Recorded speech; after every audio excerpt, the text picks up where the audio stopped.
How did Pixar delete Toy Story 2? Imagine a world where Toy Story 2 never existed.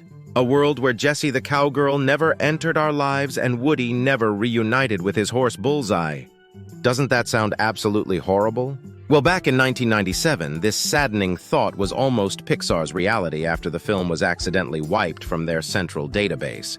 There's even an Easter egg alluding to the incident in Toy Story 4 when we see a car with the license plate RMR F97.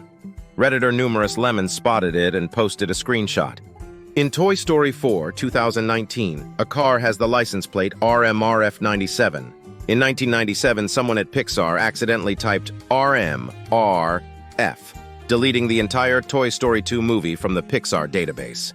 Fortunately, the film's supervising technical director had a backup copy at home, and the movie was restored. From movie details? What does that mean? Well, as it turns out, RMRF is part of the line command that a Pixar employee accidentally entered into the computer that caused the movie to be deleted in its entirety. One must remember that these are the days before the advent of iCloud storage, Dropbox, etc., when the technology to backup files 10 times over for safety and security wasn't as robust. So once that fateful and wisely unnamed employee put that command into the system, it was game over. How did Pixar recover Toy Story 2? Filmmaker Austin McConnell talked about what went down on his YouTube page. You can also read more about it in Creativity Inc., which McConnell co-wrote with Pixar Studios co-founder Ed Catmull. The book explains that the movie's assets were on a computer drive that the animators all worked off. Normally, the files for such an important project would have been backed up. But at the time, Pixar had been dealing with IT issues for a month, issues that directly pertained to those backups. So the stuff on the drive was all they had. When the employee entered the deletion command during a bit of routine storage cleanup, it got rid of everything. This situation sent Pixar into a frenzy as their options were very limited.